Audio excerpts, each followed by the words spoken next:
Voy a hablar del anarcocapitalismo. I'm going to talk about anarcho-capitalism, which is one of the currents within capitalism and liberalism. It is a vision that is not new. The first anarcho-capitalist is from the beginning of the 20th century. His name was Gustave de Molinari. He was a Belgian economist. Un economista belga. He was the first to take the idea of anarcho-capitalism to the extreme. But anarchists have always existed. Filosofía anarcocapitalista, vamos. The anarcho-capitalist philosophy can be summarized in three elements.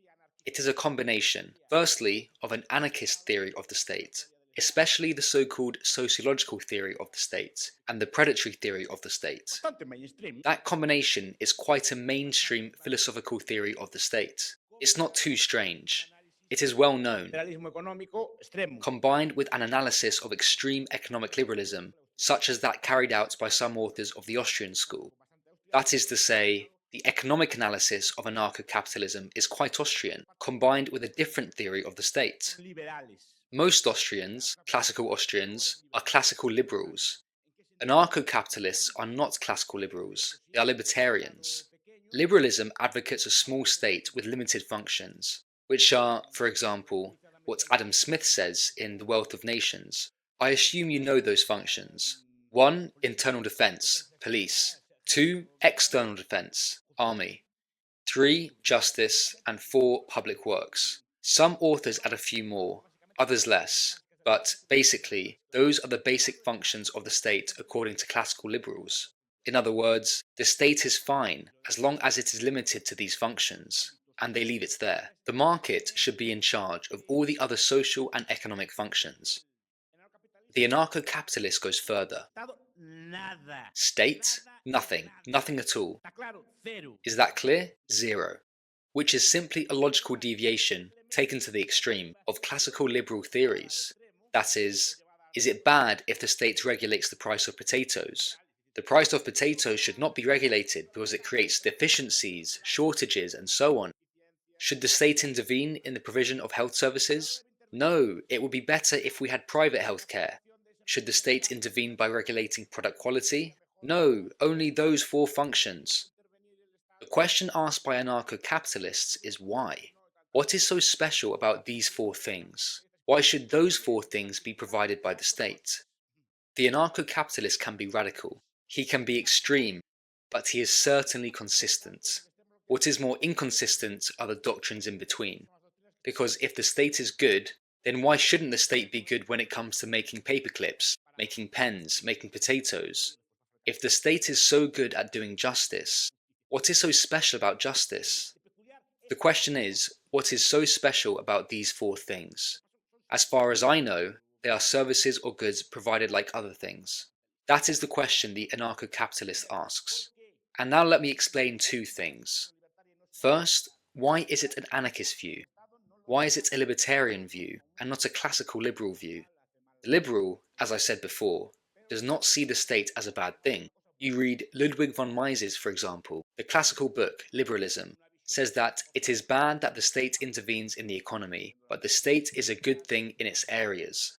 He also says this in Human Action. He has, shall we say, an optimistic view of the state. Following classical liberal doctrines that the state can be controlled, it can be kept small, controlled, and they write constitutions, documents, papers, in which powers are limited and separated, and governments cannot exceed some limits. So, every country in the world establishes constitutions. At first classical liberal, then of a different kind, but it is the idea of a constitution, that we can limit power, and that the state has to be tiny, pretty, like a sweet little thing, right? A little lamb that is only there to protect property, contracts, and the common good. This is what the classical liberals say. So, the state is a good thing. Here is where the sociological theory of the state is relevant, or what Margaret Levi calls the predatory theory of rule, the predatory theory of dominion, the predatory theory of the state. What is this predatory theory? Basically, in saying the following: the state does not have an immaculate origin. When I say the state, I mean the political power. The state is a kind of political power. It is not the only kind of political power. It is the contemporary political system, but it is not the only one. In other times we had empires. In other times we had leagues. We had city-states and many other non-state political systems. Even, for example, the Roman Empire was not a state, because it lacked territorial principles like ours, and so on. There are many different political systems. In the Middle Ages, there were overlapping powers, one on top of the other, in contradiction, and so on. What does the predatory theory of the state tell us? This is an old theory. It is not a new tradition invented a few months ago, nor by rare authors. It is, for example, present in Ibn Khaldun, the author of the Muqaddimah, which presents a view of universal history, the great 15th century Arab scholar and philosopher who says the following: every state was born out of conquest, war, and predation. Also authors you studied, David Hume for example, Hume is very clear on this. He says the state is born of conquest and predation. For example, Benjamin Constant, theorist of liberalism, in his book The Spirit of Conquest and Usurpation, he says the state is a group of armed, organized people who control and dominate the rest. This is also known as the superstratification thesis, or the encapsulation thesis. These are theses that explain the origin of the state. The things I'm about to say, you'll probably never hear them again. The authors I am about to quote will probably be the first time in your life that you have heard them, and it will probably be the last time in your life that you will hear them. They are not unknown authors or rare. What does this theory say? Basically, the state is predation. In other words, it is an organized group of people who take rents and resources away from others. Who explains this? For example, all the French classical liberals like Thierry, or people from the school of 19th century France, Constant, Charles Comte, Charles Dunoyer, several authors. I mean, what does the government consist of? In a group of people who dominate others and take resources away from them. Even socialist philosophers, for example, Franz Oppenheimer, in his book The State, a very good book, he says the state consists of a group of bandits that conquers a territory and dominate the people who live there and collect tribute from them. For example, absolutely mainstream authors like Michael Mann and Charles Tilly explain this. You probably don't know them either. You can look on your phones for a text called War Making and State Making as Organized Crime by Charles Tilly. You can read it if you want and compare what I say. He says that the origin of political power is based on a group of peasants who were working the fields more or less quietly and are later attacked by bands of nomadic people, by all kinds of bandits. Huns, Vikings, Muslims, Avars, Hungarians, Mongols, always people like that looting, stealing the cattle, and taking people as slaves. That was very common. Michael Mann explains, for example, that the mountain villages, those who are up in the mountains, always plundered those who are below. They take things from them, and then go back up.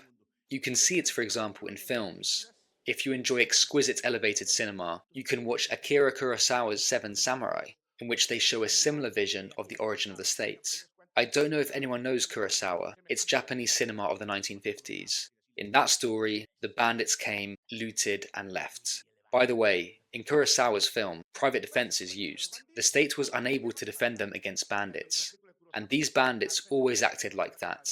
They came and plundered, until one day, the bandit boss comes up with something. He says, "Wait, why are we so stupid, moving from one place to another all day long?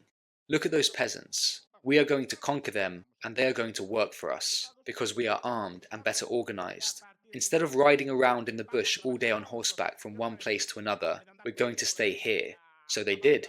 This is Robert Carnero's thesis. You can look it up, A Theory of the Origin of the State. Google it, and there you will find the PDF. He calls it the theory of encapsulation, which means that the bandits conquer a territory, and the boss says, "We are going to stay, and they're going to work for us." And so they do. They conquer the peasants, usually located in a valley, and encapsulated, they cannot escape. And they say to them, "From now on, you are all going to work for us. 10% of what you earn for us." The bandit boss is called king, and his friends are called count, marquis, and duke.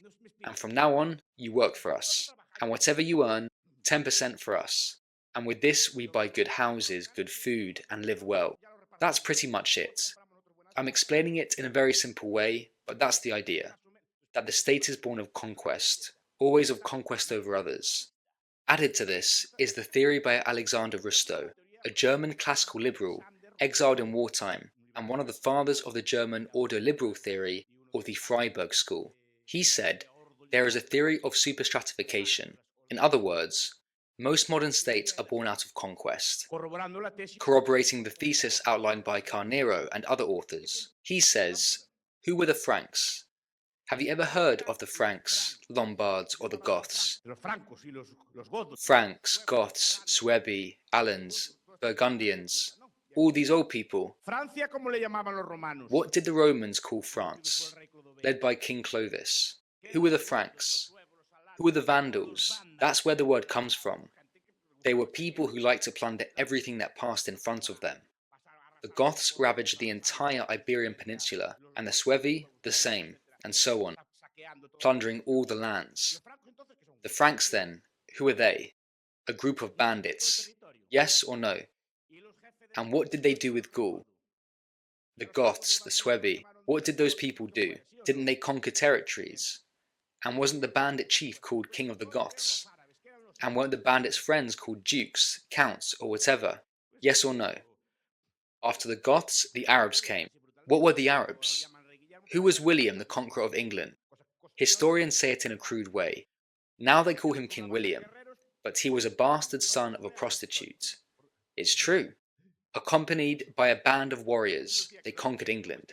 It is real. It is historical. That's what David Hume said. Where does English royalty come from? The kings of England, Queen Elizabeth. Where does she come from? Who is she descended from? He is descended from these people. And I think David Hume said it like this. A bastard son of a prostitute, with a gang of bandits, conquered England and defeated the chiefs there. Am I lying? Maybe I'm being a bit crude. We can use nicer words. It was an invasion, and so on. That's basically what it was. A gang of organized people who were more brutish than what was already there and governed. And then he became king and, by apostolic succession, drifts up to the current queen. By apostolic succession, that is, the Queen of England descends from them. Then the Arabs who came, the band of people who came led by a Moor called Musa. What did they call the bandit chief? Caliph instead of king. They were a band of bandits. They divided up the land and put each of them at the head of each province. Then they fought among themselves and made taifas. Then the bandits from the north of Spain drove out the bandits from the south. And then they went to America. What did they do in America? Who came here to America? A band of bandits. And what did these bandits do? Overthrow the old ones and make themselves kings. The chief was called Viceroy, and the others were given land. It didn't only happen in America. The British colonies, the same thing. Everywhere it's the same. I'm explaining it a bit crudely. Maybe you prefer me to say it in a more refined way. It is part of the historical destiny of Spain. It was part of the cultural expansion of the Arab world. Something along those lines. But basically, that was it. They divided up the land and began to collect taxes. Those taxes were called parias. They were tributes to the Christians who were there. He said, from now on, 10% for us. It's like a mafia. Never seen a mafia don? He goes to the bars and says, 10% for me. Ever seen the school bully who takes snacks from the weaker ones? And don't they do exactly the same? The theory, as I'm explaining it, is how Rustov tells it. He says so in a very exquisite book, Freedom and Domination, a 500-page book with many quotations in German, if you want to read it. He cites authors who say the same. For example, Gustav Ratzenhofer says the same thing. Lester Ward, father of German sociology, says exactly the same thing. Franz Oppenheimer in The State says that there are two ways of allocating resources, economic and political means. Economic means are those that derive from free exchange, the markets. In the market, there is an agreement, a purchase and a sale. The agreement is free and both parties win. And then there is something else, the political means. One party takes resources from the other by force. These are the two ways of allocating resources. There are no others. So, the political means are those used by the rulers. That's what Charles Tilly says in his work, Coercion, Capital and the European States. Also Michael Mann and, for example, John A. Hall. Literature is there. It's in the libraries. You have it on the internet. I can give it to you if you want, and you can check it out, and then see if you believe it or not. Other people, on the other hand, the classical liberals, say, There was a social contract. One day, we all came together, we shook hands in an assembly, and we decided to cede sovereignty to a higher entity to protect us. Other ancient philosophers speak of a kind of divine right. Hobbes said that there is a kind of social pact so that life is not cruel, violent, and brutish. So, for there to be peace, we all got together and signed a contract. Others say, no, the power is divine. For example, the Roman emperor. The power did not come from God. The emperor, especially from the 3rd century onwards, was a god, and it had cults and liturgies in which the emperor god was worshipped.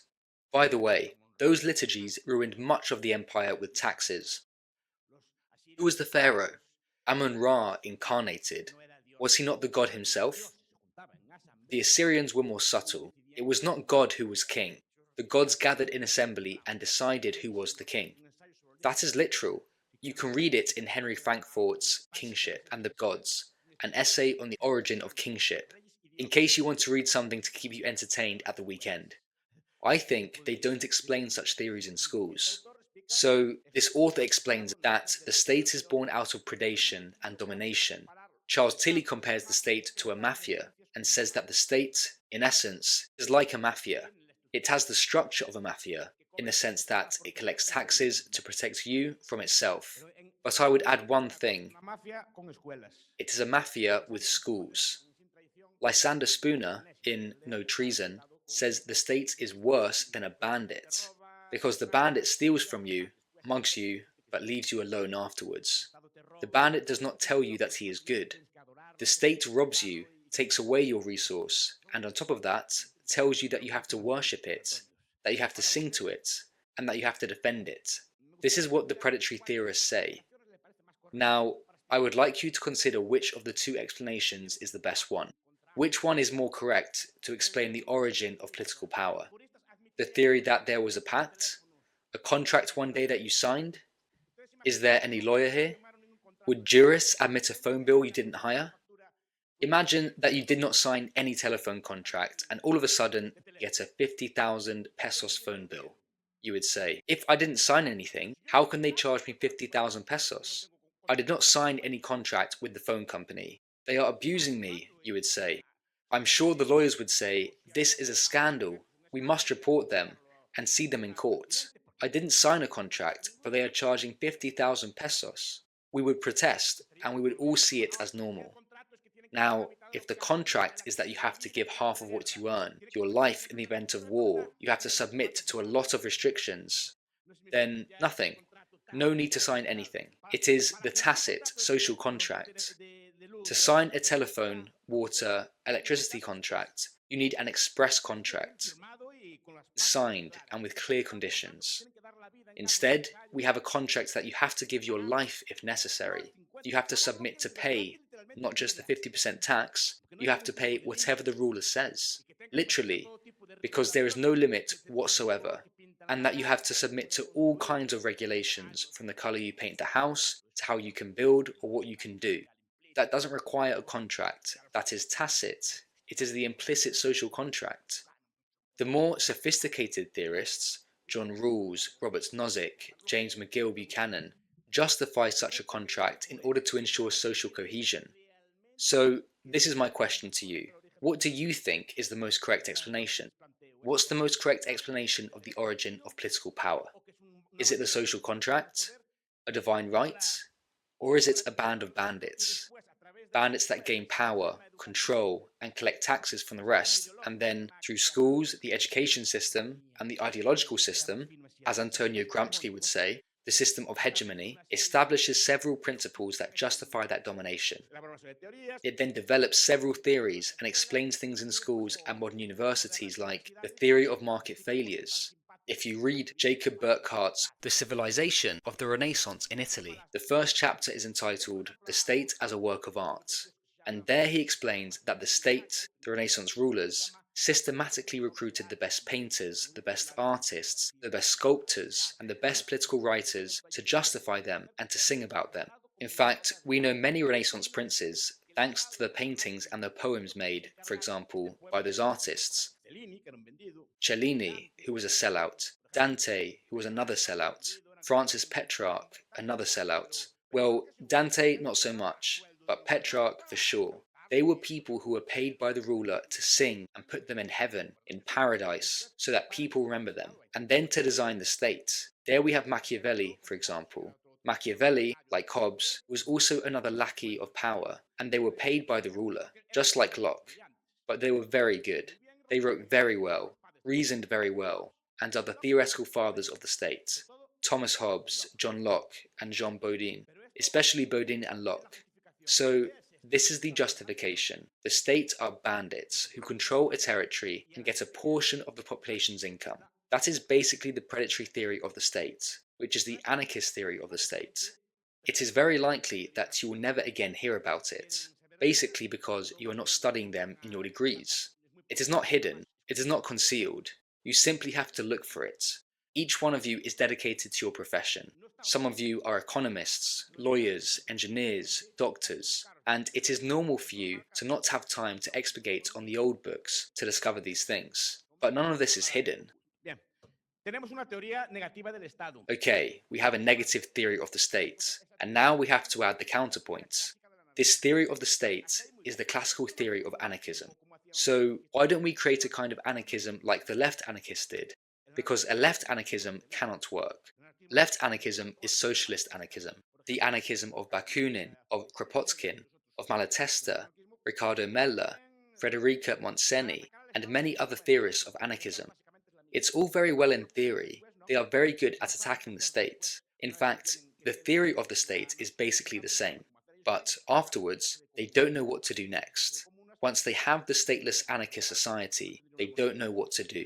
They think they are going to make some kind of communes. But such communes would have calculation problems. They would have no common currency. They would have no way to trade with each other. It happened in Spain in the 1930s, in the anarchist revolution. Those people, for example, each issued their money in work vouchers, and that money was not wanted in other towns. They had problems of change. They had problems of acquiring resources.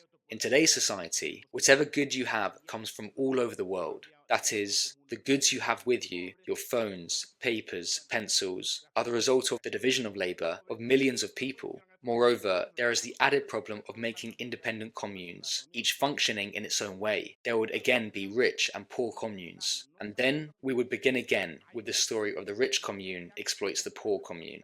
So they are not able to solve the problem. Who can solve the problem of a stateless society?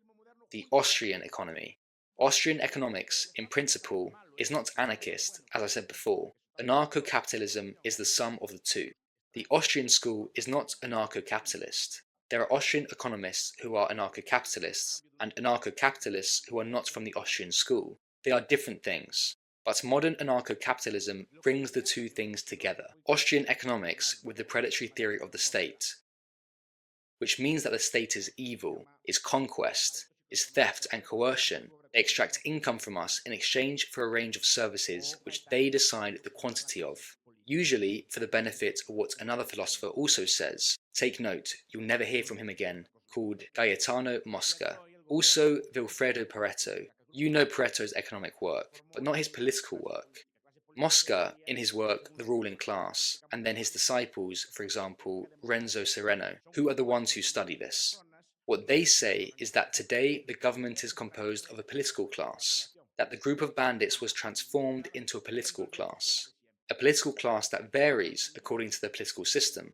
Our modern political class is a democratic political class. They are a few thousand people, more or less organized in parties, who extract resources from the rest of the population, in a more or less disguised way, following the same old pattern, only that before they were legitimized as a god. Now, they are legitimized through votes. They are ways of legitimization, but basically, the scheme is the same. A group of people who extract rents and regulates the rest of the unorganized mass. The trick is that they are organized and the rest are not. Organized and armed, and the rest are not. So, we have the predatory state theory and then the Austrian economic theory. Austrian economic theory, as you'd know if you read, for example, Ludwig von Mises' book, A Critique of Interventionism. He explains that intervention in the economic sphere always leads to problems. There is a little book, which I suppose you know, by Henry Hazlitt called Economics in a Lesson. This book explains very well the failures caused by state intervention in the economic sphere. If the state controls a price, that is, whether they set a maximum or a minimum price, they completely unbalance the economy. He also explains how public works do not generate employment, but rather they generate public debt. He goes on and explains all the failures. So, the theory of interventionism says that any state intervention in the economy generates distortions and does not achieve its intended objectives. Any intervention. So, Austrian economics tells us, just as the market can produce onions, glasses, ties, or bow ties, the market is perfectly suitable for that, and we don't want a central planner to do that, then the market would also be capable of doing everything else.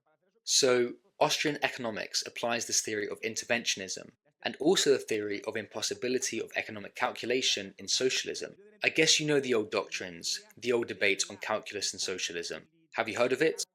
Have you heard about the theory of impossibility of economic calculation in socialism?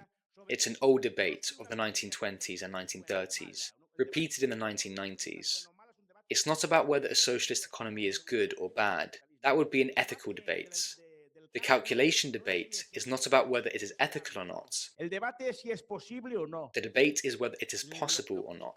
And the theory of economic calculation in socialism concludes that a socialist economy, a fully socialist economy, is impossible. There can be no socialist economy, at least at a global level. It cannot exist. And to the extent that socialism is spread, a number of distortions are generated because of a problem of economic calculation. This economic theory of socialism also applies to public policy. That is, the problem of provision of public services is also a problem of economic calculation. For example, public education. If the state provides public education, the state has to decide how much public education to provide, what public education to provide, to whom this education should be provided, where it should be provided, at what price it should be charged. These are many economic questions that the ruler does not know how to answer, and therefore he does as he pleases. And usually what he does is distort, in this case, the field of education. Just as socialism does not work in cement production, does not work in electricity production, doesn't work in education, it can't work either in internal defense, external defense, public works, and justice. It does not work properly. So these are the theories of the Austrian school, applied to the problem of anarcho-capitalism. So what does this anarcho-capitalism consist of? In extending the use of markets to all areas of society, to all, without exception. No particular area is privileged when it comes to providing services. You will say, it is impossible for defense to be private. Justice cannot be provided privately. Well, we can discuss if it is possible or not. I can tell you hundreds of historical examples of stateless justice. The Celts, for example, were people who had no state justice. Or many Muslim villages in the Middle Ages, there was no state justice. In England, gentry justice was not state justice, it was justice of a different kind. There are many private ways. Medieval lex mercatoria in the champagne markets and other places. It was private justice, it was not state justice. Private police, as many examples as you want. So you can extend this analysis to everything. In this respect, anarcho-capitalism is a heresy of classical liberalism because it brings classical liberalism to all areas. Now, you might think what I'm saying is madness or nonsense. It's utopian, it doesn't make sense. It probably is. That may be the case. So, how can this kind of doctrine be useful? 1. When you contrast social problems and contrast them with the problem of anarcho-capitalism, in many cases, you will see where the fault lies. And you will see that the fault lies in state intervention. If you are not anarcho-capitalist, you will say, no, these things are insoluble. Let's see. If you see that there is violence somewhere, which is something that has always struck me, anarchy doesn't work. You're crazy. Okay, good. And the archy? Does the archy work? There are prisons in Colombia, right? As in all countries of the world. Is prison anarchy or archy? I mean, the person in a prison is surrounded by cement, with a lot of barbed wire fences, with a lot of police, a huge density of police per square meter, and with a regimented prison population, subjected to the control and arbitrariness of the state.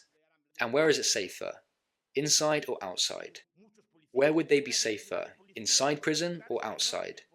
With archy or with anarchy?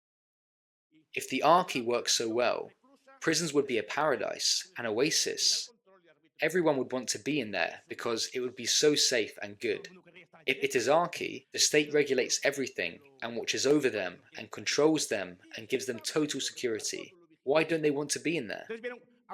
Have you seen an animal in the zoo? If you open the door, does he stay inside or leave? What does the animal prefer? Looking for a life outside or the archy of the zoo? It is fed every day. They give them a vet too. They even wash them. What does the animal prefer? Archy or anarchy? So, first of all, what is anarcho-capitalism good for? Even if it is utopian, even if it is stupid. I'm sure this is the first time you've heard it, and you're not going to hear it anymore. Why is anarcho-capitalism useful? When there's a social problem like pollution or externalities, as they say, an anarchist or statist would say, air pollution should be regulated more. Let's see, who manages the air, water, rivers and seas? The state. And if there is pollution, whose fault is it then? It's the market's fault, they say. It's always the market's fault. No, if the states manage that, and it is their responsibility to ensure that there is no dirt there. I was invited here by the doctors to their house, and I saw a very clean house. I wouldn't dare to throw my cigarette on the floor, right? Nor to throw litter on their floor. Why don't I do that? Because you, as owners, watch over your property and make sure it is clean, without contamination. Go to the street and see which one is cleaner. Which is cleaner, the street or your house? And why is that? Who manages the streets and who manages your house? If the state does so well, it should manage things well. So, 1. It is used to seeing failures. When there is a problem, there is unemployment, there are economic cycles, the first question we have to ask is there state intervention in this area, yes or no? And the failure, unemployment, poverty, whatever, is most likely to be as a result of state intervention. I would bet anything that in any of those cases it is caused by state intervention. So, in that respect, it serves as a contrast. And the second aspect, it is useful to imagine, even if you do not apply it. Because now the comfortable thing is, such and such a problem happens, let the state solve it. There is poverty, let the state take care of it. And anarcho-capitalists will say, how can we arrange things so that it is not necessary for the state to have to pay attention to the poor? So we begin to imagine voluntary assistance, charities, all kinds of NGO organizations, for-profit organizations, they can be in charge of this. So we start to pay attention to these kinds of things. If there is a problem with how justice is provided, how could we imagine justice systems without a state? For example, we can use the whole system of arbitration. There is a very famous book called The Enterprise of Law by Bruce Benson. It explains all the imaginative ways in which human beings can provide justice in the absence of the state. For example, how did merchants in the Middle Ages administer justice? In the European Middle Ages, Europe was divided into several hundred political units, between 200 and 1,000, depending on the time. If a Champagne merchant sold something and the Castilian did not pay him, how did they solve that? When we talk about anarchy, we forget that there is an area in which anarchy is so visible that nobody notices. International relations. The international world is anarchic, as Hedley Bull explains, and any serious historian of international relations says this: the international world is anarchic, because there is no state above the other states. There can be, at certain stages of history, a hegemon. There can be blocks, there can be Westphalian systems. A hegemon means that there is one state that is a little stronger than the others. The US is not capable of imposing itself against China and Russia at the same time. It has a number of satellite or vassal countries, but it is not a world state. It has influence, so it is a hegemon, but it does not dominate the entire world. When was the time in history when there was a world state? Never. There has never been a world state, and I believe there can never be a world state, because of economic calculation problems as well. But this is another debate. Another area where there is anarchy is within the political class. The political class within itself is anarchic. If you notice, all politicians are always at each other's throats, and without any rules. Their rules are internal. Why are there coups d'état, internal party intrigues, fights? Within the political class, as Max Ostrovsky says very well, there are no orders, or a man called Kusan. Kusan explains it very well in a text. There is no order in these things. So, on the one hand, it's useful for imagining worlds and solutions to problems other than the current one. The current one is, the state should solve the problems, and we don't think of any other solutions. In fact, arbitration was used in many areas of commerce in the Middle Ages. Between two traders, when one did not pay the other, what did they do? They gathered the merchants together, appointed a merchant judge among them. That merchant judge sentenced, and the one who did not comply with the agreement, whoever did not comply with the judge's sentence, was immediately expelled from trade. This is what happens, for example, in countries like Spain. In Spain, for example, theft of less than 400 euros is not a crime. It is a misdemeanor. But what would happen to you if you don't return a loan of 350 euros? It is not a crime in Spain, it is only an administrative offence. But there is a register of unpaid acceptances, a register of defaulters. If you don't pay back, they put you on that list. From then on, no bank would lend to you. They won't accept you anywhere. Do you know what I mean? There is no need for a state. It's an imaginative thing based on how mercantile law worked in the Middle Ages. You don't need a state. The other traders would simply get together, and from then on, for 350 euros, you are out of business. What do you think is most effective? That, or a fine of 1 month's imprisonment? So, anarcho-capitalism is useful for these two things. One, imagining new worlds, even if it is a utopia. The world is anarchic. Within a state, it is not, but the world is anarchic. And within the political class, it is anarchic. I am not saying anything new. 2. To discover and contrast where the fault lies at any given moment.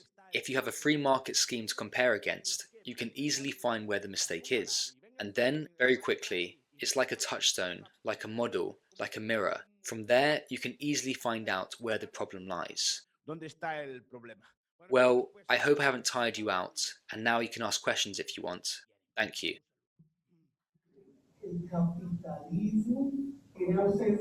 Is capitalism the absence of rules, that is, understood as unregulated? Do you consider that the anarchy is then the presence of this public structure? Yo defiendo obviamente la anarquía. Anarquía. Anarquía quiere decir poder. I obviously advocate anarchy. Anarchy. An means absence. Arche means power, physical power, coercive power. It doesn't mean that there are no rules. In a system of capitalism or a free market, there would be rules. There would be rules, for example, as there are in sports. Are there rules in sports? Are these rules state rules, or are they self-imposed rules? Rules that those who play the game voluntarily accept. The market has such rules. It would have rules.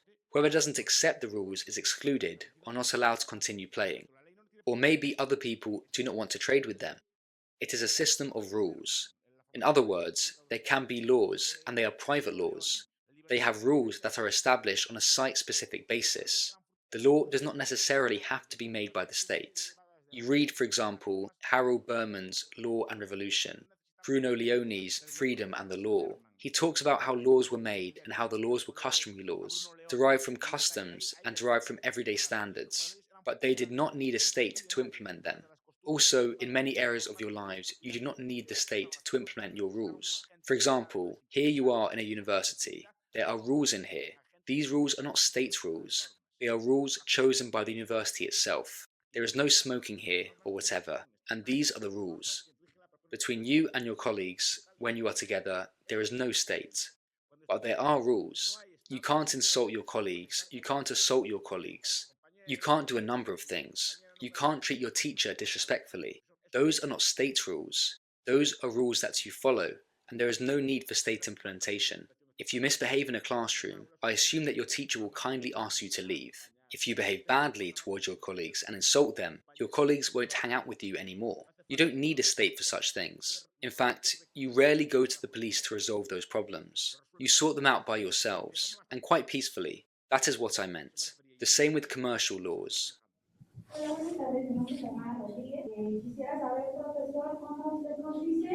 I would like to know, Professor, How can you say that a very viable solution is savings?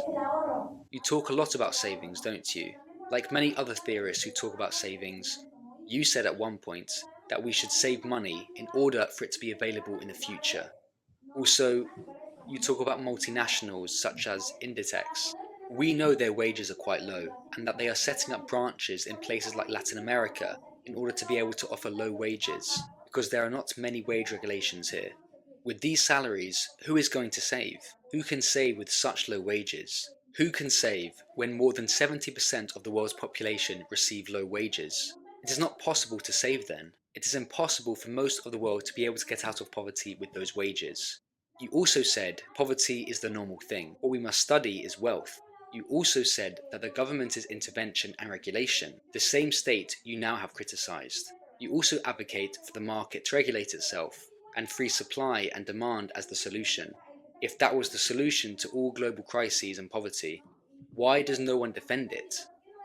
If it's so perfect and will bring happiness to everyone, why don't we accept the idea here? Primero, poco estoy seguro, señorita Tamara, que es la primera vez en su vida que escucha hablar de este tipo de cosas. Firstly, because I'm sure that this is the first time in your life that you hear about this kind of theory, for sure. So you can't say that the population is against this, because the population, in general, don't know about this kind of doctrine. They are academic doctrines, they are complex doctrines, they require study, they require many hours of work to understand them. It is not something that we can explain in 5 minutes. What I did was to give a lecture to let you know that this exists. Whether I am right or wrong is up to you to find out. Regarding the first question, every human being comes from the caves. Whites, blacks, Asians, Indians, we all come from caves, yes or no? If there was a capitalization process, someone had to start it, and someone started it while living in the caves. And in the caves, it was a much worse situation than a poor person today. Quite a lot worse, because life was insecure. He had to hunt. He had no tools, not the slightest tool. Even a poor person today has a number of assets that allow him or her to acquire food or benefit from the economic development already achieved. But, I repeat, we all come from the caves, and someone had to save in the past. Secondly, you say, why doesn't this idea succeed? Simply because most people don't have a saving mentality. I don't know why that is. I guess it's cultural or due to personal factors. Most people don't like to save, and usually, most of the world's population, as soon as they earn money, they spend it. And they don't accumulate, because the vision of savings requires a concept that is time preference. The ability to know how to sacrifice satisfying one's desires, and thinking in the long term. And most of the population does not have that, probably because of how we have been educated. The idea of enjoy life, and the idea of carpe diem. The damn idea of carpe diem. Let's live in the moment. Let's live life. Let's live and eat. Tomorrow we die. That's the kind of thing that kills savings. So, I know that I preach the doctrine of saving money, but most people won't listen to me. The difficult thing is not to explain this thing, which is a model. The difficult thing is getting people to save. That is the problem. And then, not only that people save, but also that those savings are invested well. That is the problem. I know the theory is on paper, and we explain it there very easily. The problem is to convince the population and the government of not to drain your savings in public debt, for example. In other words, do not transform capital expenditure into current consumption expenditure. That is what is difficult to do, especially since most people vote for more public spending. Most of the people vote for transfers and current spending. They want the state to spend every day. The hard part is to convince an electorate of this. Once the voters have this mentality, then we can see some results. But that is difficult.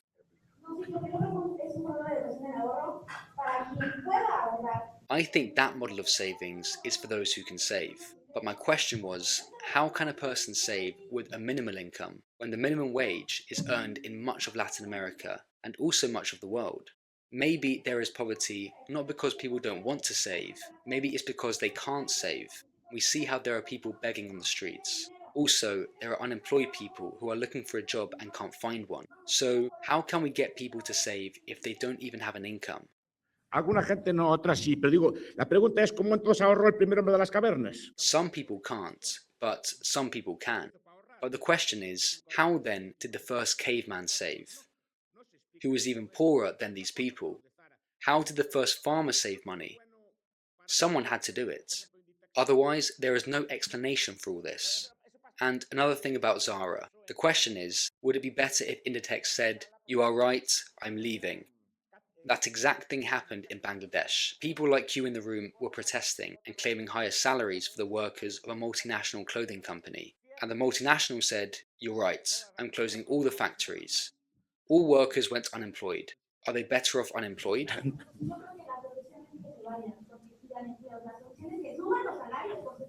I don't think the solution is for multinationals to leave, because they create jobs. The solution is to raise wages, of course, because in Bangladesh, they exploit workers. The workers live in very poor conditions, and they make clothes that are very expensive in other countries. The problem is that they give low wages. Señorita, si tuvieran salarios más altos no venían aquí, ya se quedaban allá.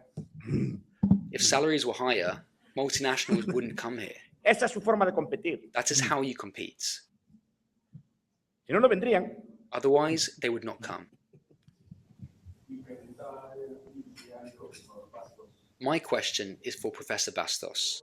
I'm not an anarcho-capitalist. I consider myself a minarchist. I don't know if you have heard or studied the initiative of Milton Friedman's grandson, Patry Friedman, to make an anarcho-capitalist city in international waters. That would be like a very good initiative in which to test anarcho-capitalism. However, I wonder how the international community would react. I am not even talking about tyrannical countries like Iran or Venezuela. I'm talking about countries that could be democratic. Also, when I talk with classmates about anarcho-capitalism and societies without a state floating in international waters, they immediately react by saying, it is individualism, they are going to be a tax haven, a haven for terrorists and corrupt politicians and so on. So my question is, how do we establish one, avoiding the conflict with other countries that can destroy these cities? A ver, hay un libro reciente, un profesor que se llama Wemer, The Problem of Political Authority. There is a recent book by a professor called Humer, The Problem of Political Authority, which talks about it and says that anarchy would come from microstates like Liechtenstein or Monaco, that little by little they will abolish the state. The way they will defend themselves is by being a tax haven or a haven for corrupt politicians that will ensure that nothing happens to them. And if that works well, it will be replicated elsewhere. The first anarcho-capitalist countries, if they ever exist, could come from that, or from an island in the middle of the sea, from a Gibraltar-type enclave, or a microstate. In Honduras, they also wanted to do something similar. It is a kind of stateless island that pays protection to a state in exchange for being left alone. But it is an island with a couple of thousand inhabitants, and it also functions without a state. Hume's idea is that the anarcho-capitalist future would come from that, not a backward state, but an ultra-civilized state like Liechtenstein. In Liechtenstein, the Grand Duke even proposed in the constitution, and narrowly failed, the idea that the right of secession should be individual. That's almost anarchy. So, an ultra-civilized state like Monaco, where there are no taxes, it is financed by the casinos, there are no real taxes. It would come from there, from one of these microstates, that the rest more or less tolerate it because they are tax havens, and from there, if that goes well, then let it be copied in other territories and be imitated around the world, until it is impossible to end them all.